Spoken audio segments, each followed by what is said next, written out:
And I am Martin Asiedu-Data. These are the headlines for the next 1 hour. News360 Headlines is brought to you by Flamingo Paint, Pepsodent Charcoal and Pepsodent Herbal, EcoBank.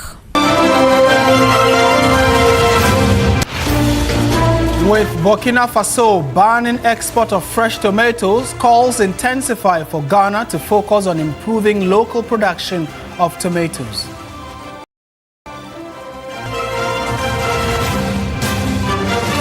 And also coming up tonight, Forestry Commission Board petitions President Mahama to revoke EI 144 that stripped the Achimota Forest Reserve of its protected status.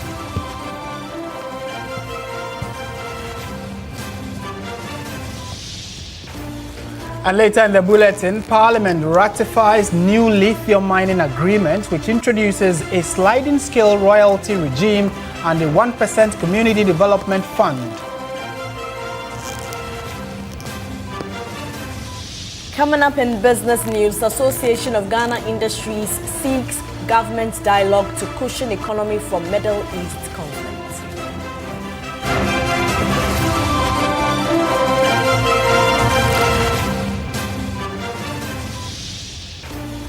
On the international front, Iran's foreign minister warns that Tehran would act with zero restraint if there were further attacks on its infrastructure.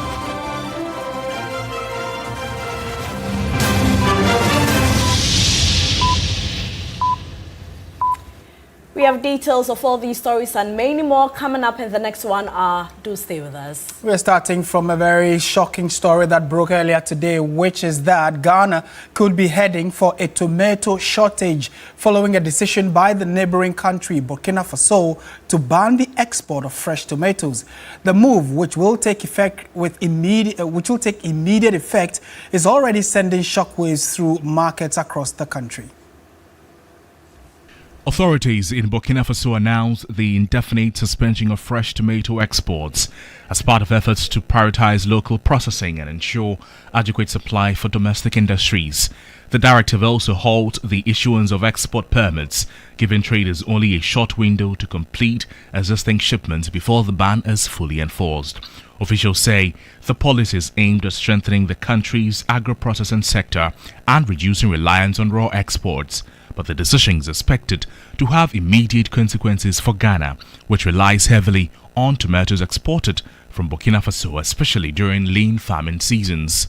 Traders at Racecourse Market in Kumasi are already warning of looming shortages and a possible surge in prices if alternative supplies are not secured quickly. We have been working with these Burkina people for some years now, so when we heard of the tomato export ban, we were disturbed. The little we have available is getting finished.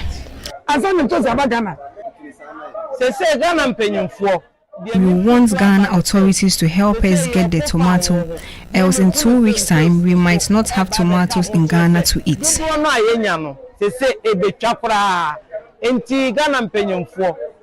We have invested into these businesses and this sudden decision will affect our trade.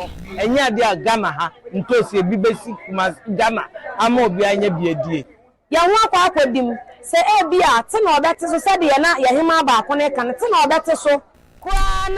have taken a lot of money to purchase these tomatoes and they are not buying, so we are very angry.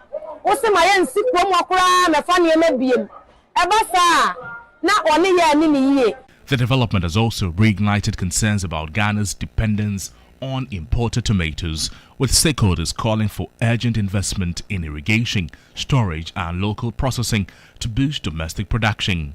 Nana Ajinimboateng is a member of the Tomato Traders and Transporters Association. While the ban remains in place until further notice, the only remedy to this is hustling solution, is hustling problem, is that unless we go into irrigation and we start planting our own tomatoes, otherwise we won't get tomato from the neighboring countries such as Togo or La Côte d'Ivoire. No. There's a difference between the Burkina tomato and the Ghana tomato. The Burkina tomato, the fiber content is about 90%. and the water content is about 10%. So, already the perishable aspect, you can harvest it and it will be there even without a refrigeration. It will take about 2 weeks before it will perish. Market watchers say its long-term impact will depend on how quickly Ghana can respond by strengthening its local supply chain. Now, the Forestry Commission Board has formally petitioned President John Mahama to revoke Executive Instrument 144 that stripped the Achimota Forest of its protected status and paved the way for portions of Accra's remaining forest to be opened up for private development. The petition, submitted in January this year through the Ministry of Lands and Natural Resources, marks the first time the Forestry Commission Board has taken a unified institutional stand against the controversial instrument which was executed in 2021 under the previous administration. Deborah Abba-Mensah has more. Achimota Forest was gazetted in 1930. It had a total size of 494.95 hectares. Today, it stands at just 360 hectares, a loss of 134.95 hectares, or 27% of the original cover. That loss has come from decades of urban infrastructure development and illegal encroachment. Speaking on the sidelines of this year's Tree for Life Reforestation Initiative, the CEO of the Forestry Commission, Hugh Brown, confirmed the development, expressing cautious optimism that the President would respond favorably to the petition to revoke Executive Instrument 144. It is still in force, but the Forestry Commission has indicated its displeasure with the EI and has petitioned, the Forestry Commission Board has petitioned the President through the Minister of Lands and Natural Resources for the revocation of the EI. The good thing is that even though it is still in force, no portion, no inch of Achimota Forest Reserve has been lost yet. He says that the continued existence of EI 144, even without any fiscal encroachment so far, has had a paralyzing effect on the Commission's conservation and rehabilitation efforts. Because of the EI that came into place and the uncertainty surrounding some portions, we are waiting to be sure that if we invested in planting trees or rehabilitating those areas, it will not be in vain. Because why invest your hard-earned funds in an area that's going to be cleared for construction or buildings? The statement lays bare a troubling conservation paradox. A forest physically intact but administratively vulnerable, where the threat of a legal instrument is enough to freeze investment in its future. At this year's Tree for Life Reforestation Initiative, the Forestry Commission joined the Ministry for Lands and Natural Resources, schools, communities and government agencies in a nationwide tree planting exercise. Lands Minister Emmanuel Amakofibua announced that the government is targeting the planting of 31.09 million seedlings across the country under this year's Tree for Life initiative. For 2026, we are setting our sights high with another target of 30 million seedlings. But we must do more than plant. We must nurture, because as we know, a seedling is a promise. A mature tree is a legacy.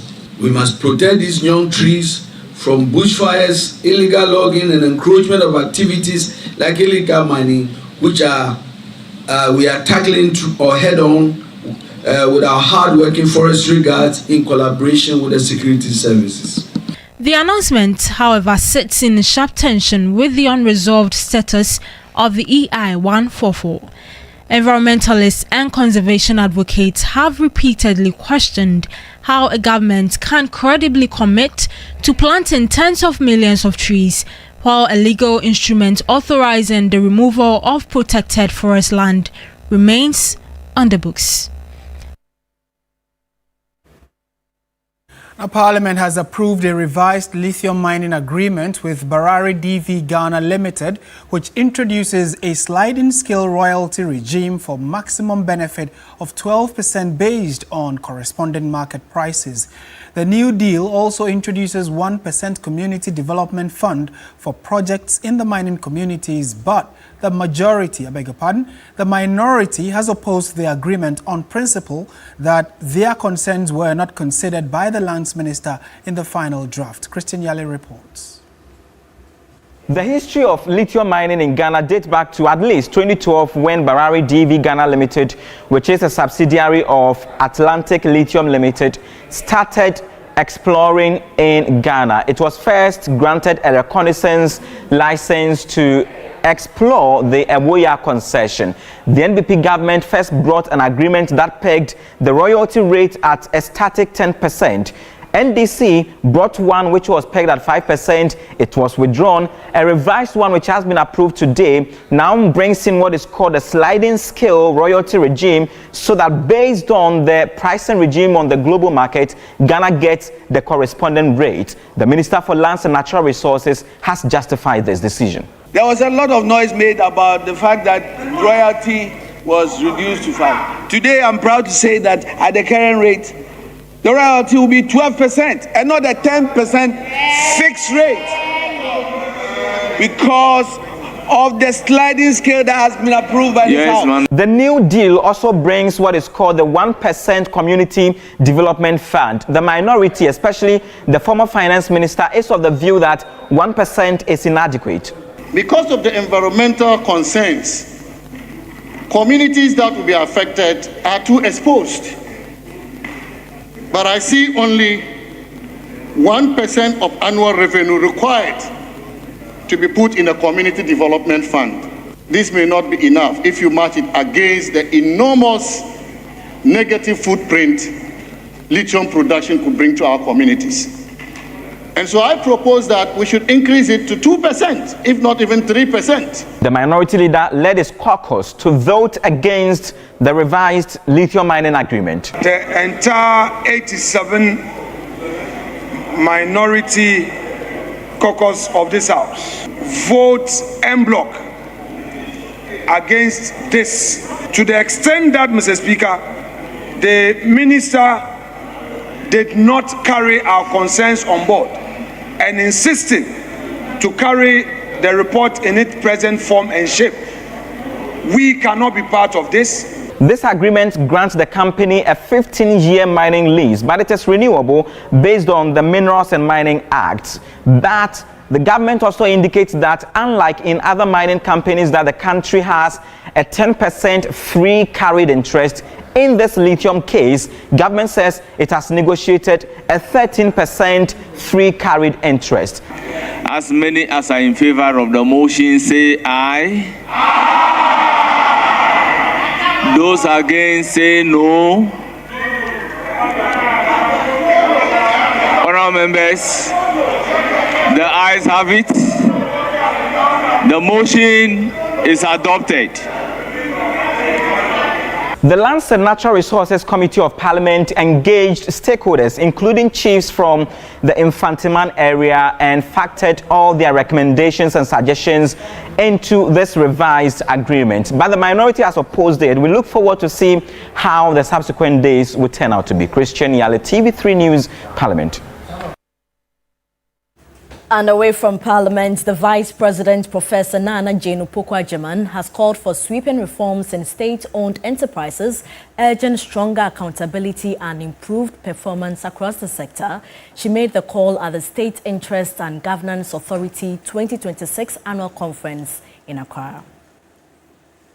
The conference brought together heads of state-owned enterprises, SOEs, policymakers and key stakeholders to assess performance and outline a path forward for the public enterprises sector. Vice President Professor Nana Jane Opoku-Agyeman described the state-owned enterprises as critical national assets and engines of economic transformation. She noted that although many of the entities generate significant revenue and employ thousands of Ghanaians, persistent operational losses and rising liabilities continue to place pressure on public finances. The Vice President stressed that legacy challenges should not be an excuse for the SOEs not to deliver. For entities that are sustainably profitable, government may consider increasing its stake or listing them on the stock exchange. Through SIGA, government is strengthening the governance architecture that supervises these institutions and ensures that they operate in line with national economic priorities. This government is committed to strengthening the performance of state enterprises through decisive reforms which are guided by some priorities. Director General of the State Interest and Governance Authority, SIGA, Professor Michael Pesa-White, said some SOEs in 2024 underperformed, with others not paying dividends to the state. The performance could be better. Some of them have shown signs of struggle. Others have also been relatively, okay. Some have shown potential. When we do the 2025 analysis, which will be done by the end of August this year, we will be in a better position to see how many more have been able to pay dividends or make profit. Deputy Finance Minister Thomas Ampemnyako warned boards of enterprises to deliver or be dissolved. Loss-making SOEs will no longer be tolerated. They will be swiftly reformed, merged, privatized, or shut down. For a lot of us, it doesn't make sense that you make losses and pay bonuses to yourselves. And that must stop. No SOE that makes losses must pay bonuses to management and board and staff or anybody. All state entities were asked to meet financial reporting deadlines, including the submission of audited accounts, by the end of April this year. In more news this evening, railway workers in Ghana are calling on government through the Ministry of Transport to urgently pay them their outstanding arrears. The workers say they have gone 13 months without pay from February 2025 to February 2026, which has left hundreds of them in severe hardship. Samuel Yeboah Adams picks up the story. Some members of the Ghana Railway Company Limited took to the Ministry of Transport with placards of various inscriptions to seek redress of their grievances. According to them, despite the availability of a said 20.6 million cedis from the sale of obsolete railway materials, which they say was promised to settle 10 months of their arrears, the funds have not been released as was directed by President Mahama in October last year. Some of the members shared the impact the delay in payment is having on their daily lives. It has turned railway workers' life upside down. Living in this country, even waiting for 30 days to be paid is not an easy journey. How much more 13 months? You can't take care of your kids, you can't take care of your wife, your family, and you personally as a worker. So the ministry is not thinking about us. Monies have been gained, instructed by the president to be given out. Yet, lies have been given to us that it has gone to consolidated fund. For how long? What is the money doing there? Whilst workers are still suffering. Not even a month or two to even ease our pressure. Benjamin Isuman is the General Secretary of the Ghana Railway Workers Union. Due to delay of sending the money, we lost our 3 workers. We are asking them, this is not new. The meetings we have had with them as the leader of the workers, what they told me is 20.6 million in the account. We don't see anything. By next week, we will be here again. And up to now, we are asking, there's no resource. So they should inform us, they should tell us what they are doing now to railway. Meanwhile, the Chief Director of the Transport Ministry, William Carty, assured the group that latest by next week, their issues will be resolved. The process has begun and the process will work till the end. We do believe that by the end of next week, I was thinking by the end of next week, we do believe we'll receive some kind of response from the Ministry of Finance. And it will be based on that we can determine that by this date or next date, you will be paid. After all, we were at the Labour Commission yesterday, and you heard them. You heard our responses to your issues you raised. And they gave us up to the end of April. We do believe that we will end this issue before April. The recent demands for payment of arrears by the railway workers has raised new concerns about the financial sustainability of the sector. The railway sector continues to be under serious threat following unchecked encroachment, illegal activities, and institutional neglect. In more news tonight, Eid al-Fitr celebrations are set to begin on March 20 as Muslims around the world mark the end of the holy month of Ramadan, a period defined by fasting, prayer and deep reflection. Ahead of the festivities, my colleague Noura Mohammed visited some Muslim communities to gauge their level of preparedness, capturing the atmosphere in the markets and the pace of last-minute shopping as families gear up for the celebration. 30 days of fasting from dawn to dusk, abstaining from food and water while intensifying worship, Muslims across the world have brought Ramadan to a close, ushering in the joyous celebration of Eid al-Fitr. In Ghana, the day begins with congregational prayers as worshippers give thanks to Allah for the strength to complete the fast. What follows is a time of feasting, family gatherings and merrymaking. Beyond the celebration, Eid al-Fitr emphasizes charity and sense of community. Acts like Zakat al-Fitr ensure that the less fortunate can also partake in the joy of the day. In Nima, a predominantly Muslim community in Accra, the festive energy is rife. Streets are lined with traders selling abayas, jalbabs, veils, jewelry, poultry, and a variety of food items in high demand for the celebration. For many of these traders, Eid is not only a celebration, but also an economic opportunity.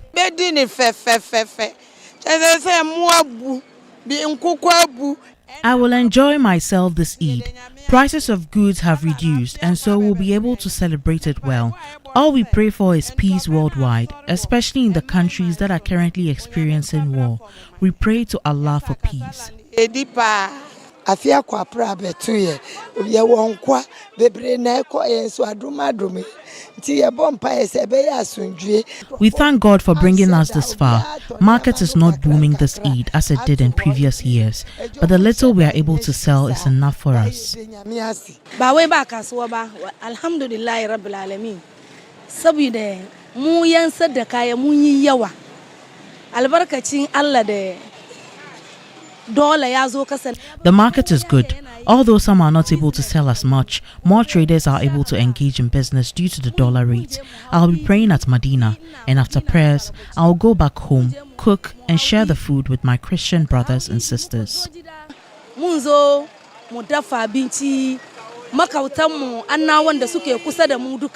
Paul Amoa, a poultry seller, business this year has been slow and less encouraging than expected. Oh, market ni dia emunya, but ya hwede anyame be ya. Ana ade no so ya ochena, nti enim se chena no. Mo be ya na se be se. Ba ene ni dia enko. This year, the market for our poultry is not as good. We started selling this morning, but so far it's not good.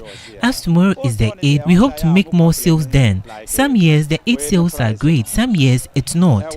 It's normal. It could also be because people buy from co-stores due to the volume of chicken they can get with the same money. Meanwhile, Mariam, a henna artist in Nima, describes the season as one of her busiest periods. Though exhausting, she says the increased patronage makes the effort worthwhile. For some, the market may be slow. For others, it is a season for booming business. And for many Ghanaian Muslims, after the fast comes the feast. Noura Mohammed, TV3 News, Accra. Indeed, after the fast comes the feasts, and we're staying on issues of the Ramadan because as today marks the final day of the 2026 Ramadan and in preparation for this year's Eid al-Fitr celebration, some Muslims have been sharing their experiences on this year's Ramadan. It's the holiest month in Islam, serving as a mandatory time for fasting, spiritual reflection, and increased devotion, observed as one of the 5 pillars of Islam. It also commemorates the revelation of the Quran, fosters self-discipline and empathy for the less fortunate, and offers a chance to seek forgiveness and strengthen one's connection with Allah. So for the past 30 days since Ramadan began this year, this has been a daily ritual for the Muslim community living around this area. Every evening around 6:14, they come here to break their fast.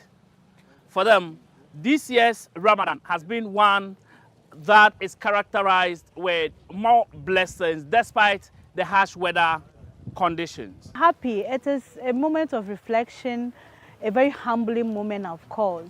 I've gone through different tashe. We have had the climax of the Holy Quran and Tafsir. I've gone round, I've received prayers, I have prayed with people, we have done a lot of sadaqah, we have prayed for the diseased, we have prayed for widows alive. I say Ramadan Karim, we are done with Ramadan, and I'm saying Barka mu da Sallah. Allah mai tamuna, Allah ya kai mu sabon shekara. Mbabe dag bamba balle na unta hanti yun dalna. Yum dalna ngoka tupura taba kamba nyavlu wala na lafi. Minu ya chefwo memo biya barka da Sallah. Chiriani de ye afe ye di Sallah ena nyame ma afe kombetie. Afi se na Ghana ye mre.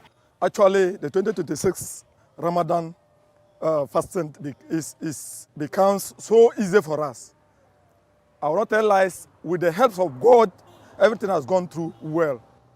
The National Chief Imam, Sheikh Dr. Osman Nur Sharbutu, in a statement released on March 19, 2026, emphasized that the conclusion of the holy month of Ramadan should serve as more than just a period of celebration. Ahead of the Eid al-Fitr celebration, some poor households have received support. The holy month of self-discipline and self-control, giving to people that did not have.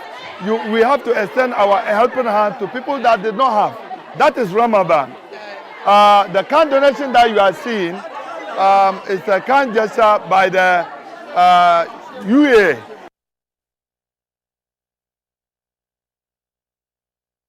Eid Mubarak to our Muslim brothers and sisters. In more news tonight, Maggi, a leading household spice brand from Nestle Ghana, is set to roll out an exciting 3-month loyalty promotion targeting traders in major markets across Ghana. Ahead of the April 1 launch, traders from key markets across Accra gathered at the Kimbu Gardens to help shape the promo, which promises rewarding prizes for loyal customers and top-performing sellers. Traders drawn from Tema, Malamata, Ashaiman, Okanshi, Makwala, Agbogbloshi, Kaneshi and Malam, among other markets, assembled at the Kimbu Gardens to participate in a pre-engagement session ahead of the Maggi promotion. The engagement sought to collate the views of traders on prizes to be awarded to loyal customers at the end of the campaign. Maggi, a household cooking spice brand from Nestle Ghana, has been repositioned to improve market share, reinforce its dominance and deliver great taste and nutritional value to consumers. The promotion, scheduled to commence on April 1, will run for 3 months, after which winners will be rewarded based on tax they sign on to, including the volume and consistency of Maggi products they purchase and sell within the period. At the 2026 Maggi Mummies engagement, Category Manager for Nestle Culinary, Mark Ochimensa, highlighted the benefit of the loyalty promotion. In the end, the consumer should be the most beneficiary. And why do I say so? The consumer must get the best of food in terms of taste. Now, it is this mommy who is going to tell them that use Maggi Dedede or use Maggi Shrimp so that your food can taste good. So we are talking to these mummies today, engaging them, ensuring that they pass on that message to our consumers so that our consumers can pick the product and make their food delicious. The Maggi brand is available in 2 flavors, Maggi Shrimp and Maggi Dedede. Head of Commercial Development at Nestle Ghana, Ajimendria, also spoke about the brand. Today we are saying that Maggi is coming back and coming back bigger and stronger than before. In the early 2000s, Maggi was the market leader. We were the biggest in the market anywhere you went to. But due to supply challenges, we lost on the market shares. But because we want to come back, we want to really engage with consumers, with shoppers, to make sure that they pick Maggi and take it to their homes so that we gain our market leadership. A trader at the Nima market, Aida Mohamed, lauded Maggi for incorporating traders into their business plan. The Maggi products are good.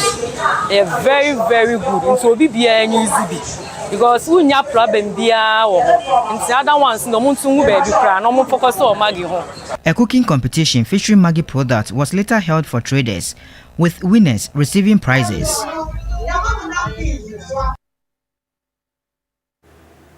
This is still News 360 on TV3. Stay with us. Business, sports, entertainment, all coming up.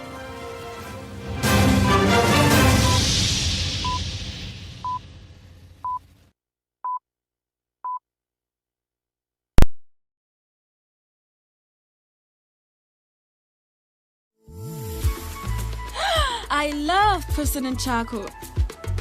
Why? When there are so many other charcoal toothpaste. That's both charcoal and lemon. Oh, does it? Yes. Look right here. Yes. Pepsodent Charcoal has 2 of nature's powerful whitening ingredients.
Ghana Industries AGI is calling for urgent government dialogue to shield the local economy from the fallout of the escalating US-Israel-Iran conflict.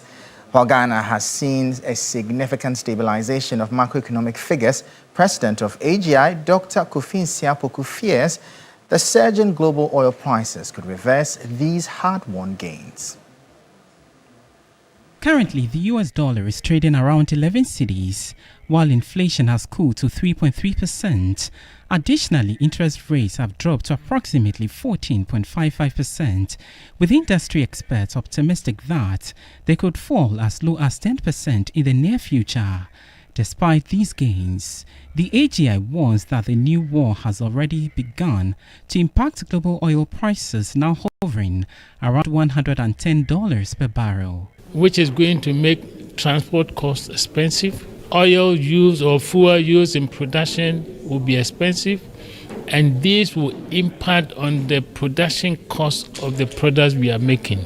We are already on a reducing pricing trajectory, and we thought that by December, if we stay within this macroeconomic environment, the prices could substantially be reduced. The AGI warns that without a strategic plan and buffer, the cost of doing business will skyrocket, stifling productivity and halting the expansion of local businesses and increase prices just as they were beginning to recover, ensuring that the hard-won economic stability is not sacrificed for global volatility. The prices are almost stable and still going down. So we wanted to move in that direction so that the salaries that people are receiving will be sufficient for them to cope as at now. And therefore, we don't want this good job being done to be reversed. And that is why we want to sit with government to see what measures they are putting in place and in what area can we as industry really manage with them to support to ensure that the gains are maintained. Now, Deputy Finance Minister Thomas Ampemnyako has warned state-owned enterprises to be efficient or stand dissolved. He said government in 2025 alone had to recapitalize 3 banks amounting to over 2 billion Ghana cedis, and such losses will not be tolerated moving forward. The Deputy Finance Minister spoke during the 2026 State Interest and Governance Authority Annual Conference here in Accra. In the financial sector, government has had to recapitalize NIB, CBG, and ADB with over 2 billion Ghana cedis in 2025. We are also seeking to convert approximately 5.8 billion Ghana cedis of Cocoa Board's legacy debt into equity. These are not just sector challenges, they are fiscal risks. They are growth constraints. This is the scale of the fiscal risks posed by the SOE sector. Every inefficiency in an SOE is a tax on the Ghanaian people. Support from the state must be matched by responsibility to the state. Going forward, our message is simple: deliver or be dissolved.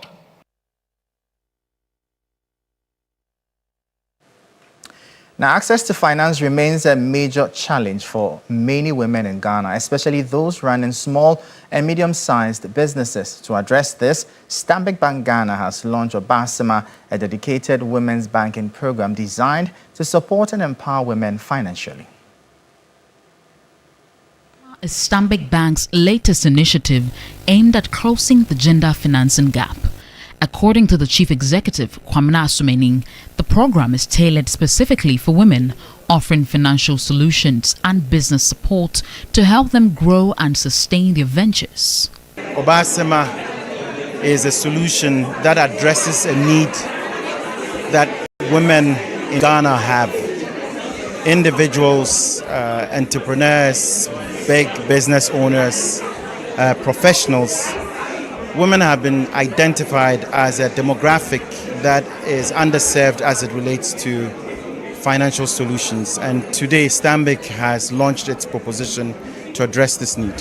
The goal is to create a more inclusive banking system that gives women the tools they need to succeed. We see this as meeting a need that hasn't been addressed, a potential that hasn't been fulfilled. and through that we hope to unlock greater value. At the heart of Obasema is a range of tailored financial products and services designed to meet the needs of women at different stages of their personal and business journeys. Diana Kaliobio is head of business and commercial banking at Stanbic Bank. If you have a company or you're operating a company and you haven't registered, there's a value proposition for you. There are no collaterals depending on how much you are taking. And also, we have insurance in place for you. In addition to the insurance, we want to plan with you for your retirement, as well as giving you opportunity to invest. Again, if you have registered your company and it's time for you to renew and you haven't renewed it, Stanbic is there to support you through this process. In addition to that, we even cover your stock in terms of insurance. We even have life cover. Beyond access to funding, the program also provides advisory services, capacity building support, and networking opportunities. The bank says this holistic approach ensures women are not just financed, but equipped to thrive. We'll bring you updates now from the currency and the commodities market.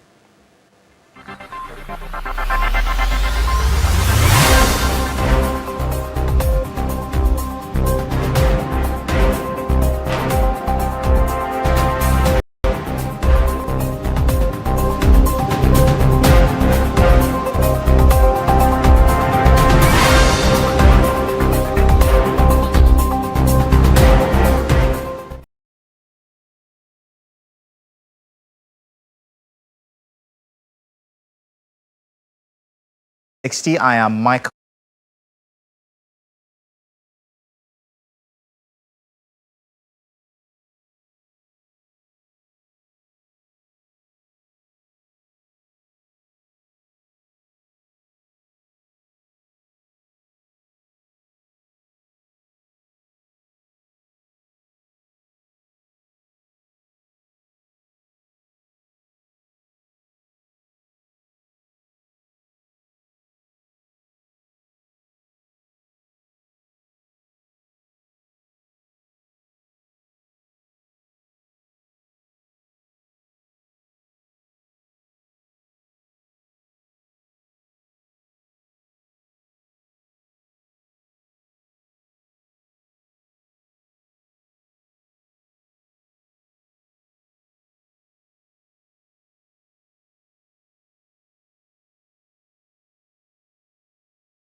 Sports segment is brought to you by Sasso Insecticide Spray and Coil.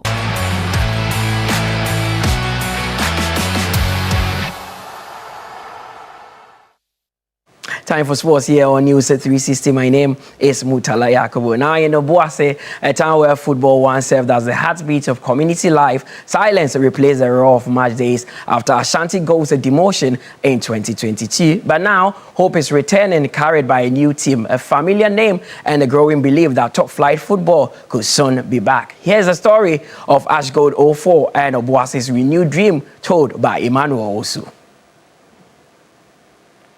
Since 2022, the community that once came alive on match days has been without that familiar excitement. The ban resulted in the club's demotion to Division 2, leaving a deep void in a town where football had long been a source of pride and unity.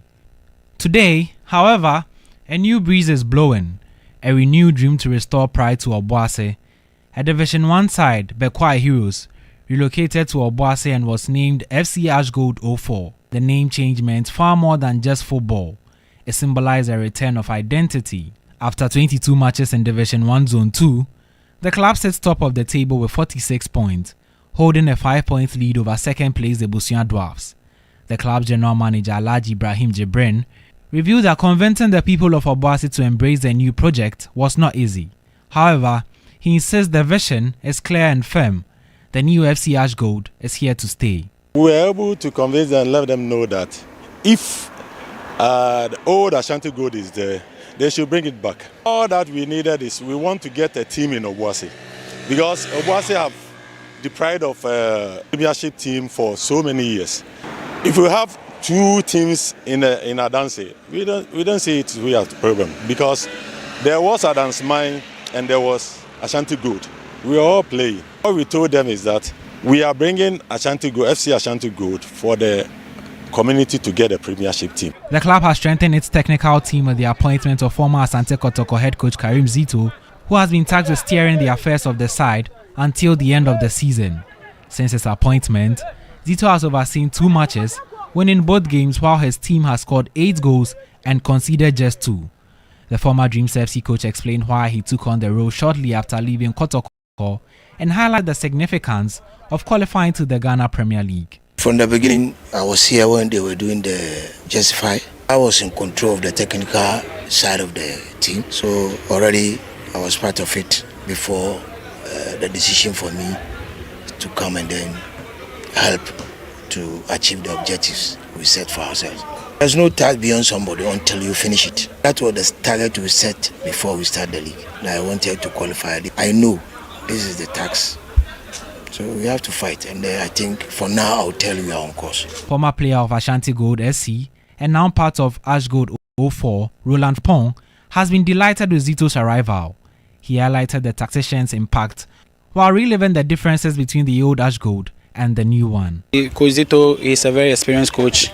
He won so many trophies with Dreams FC, continuing with Asante Kotoko, so many trophies in his cabinet. So joining us was a very, very impressive and a boost to the playing body. We are very, very determined because you can see everybody is on board with the help of the management, the president, the technical handlers. You can see the additions. So you see we are on purpose and we are on course, and the boys are determined to bring back the love to Obuasi. A lot have changed. Previously, things were not the same as it used to be, but currently you can see everything is on board and everybody want the happy, everybody want to join the winning team. The league has been very, very competitive. Those behind us are also gearing up, putting pressure on us, but we are leading the table and we are just not looking back. The municipal chief executive of Obuasi, Fostilav Apia Kanin, explained why the municipality is keen on supporting FC AshGold 04 in their quest to secure qualification to the Ghana Premier League, highlighting the significant impact such an achievement would have on the people of the community. Being as a municipal chief executive, our motive is to reset Obuasi. And football is one of the key aspects. It brings people together. That is unity. At the same time, it brings foreigners, people from outside. Investors, they are coming to develop Obuasi. And so the management, they all support me. Now, madam, go for it. Let's do it. At the end of the day, we are building Obuasi that we want together.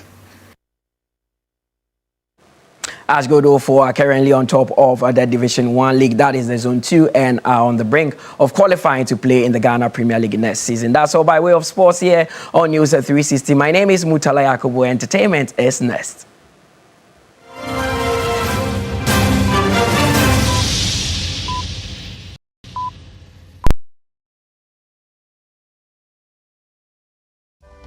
In my line of work, a confident smile is everything.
GTP Lifestyle and Napa Foods, Heaven Black Insecticide Spray and Coil, powered by 3 Entertainment.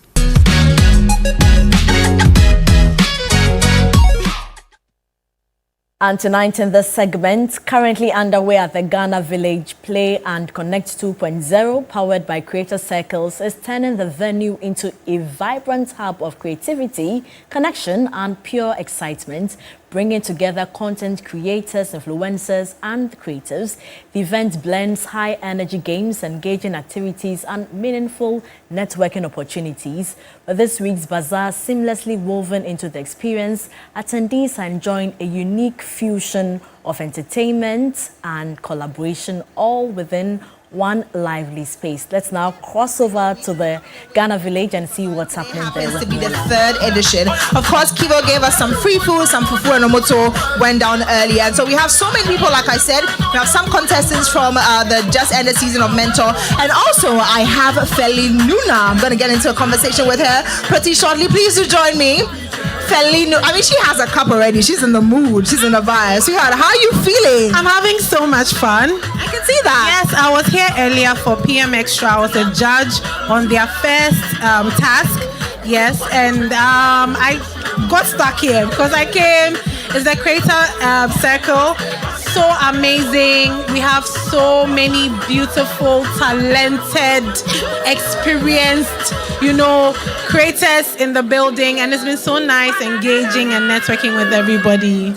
Let me not bore you too much. Let me not worry you too much. Just go on there, keep vibing, keep having fun. We can see that you're in the mood, of course. But let me talk about Starts Project though. So I'm here in person of Starts Project, which is my creative village that I've also created, which gives the platform for young creatives to come do peer-to-peer networking, have some opportunities for mentorship and workshops and all that. And that's why we are here. So it's great.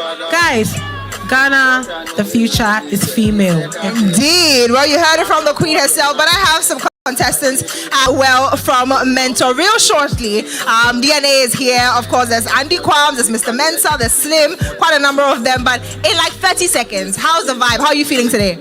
Amazing. Okay, how about you? Yeah, everything is actually good. I didn't want to come, but actually, it's worth it. Yeah. Next week you have to be here as well. Mr. Mensa, how are you feeling? It's ready. Baby, come. Right.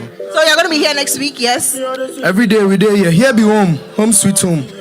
Listen, if you listen to these guys.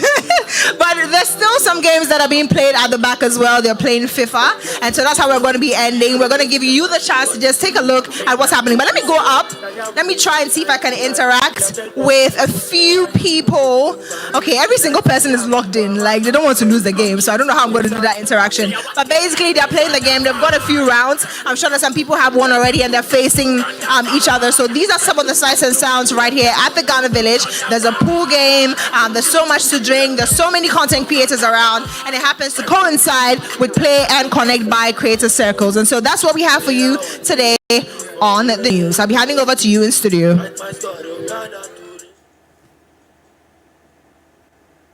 Well, thank you so much, Noella, bringing us live updates from the Ghana Village. It's not too late. You can join us to experience and feel Ghana. That's it for the bulletin, I assume. Thank you very much for watching. My name is Martin Asiedu Dati. And I am Portia Gabo. Good evening.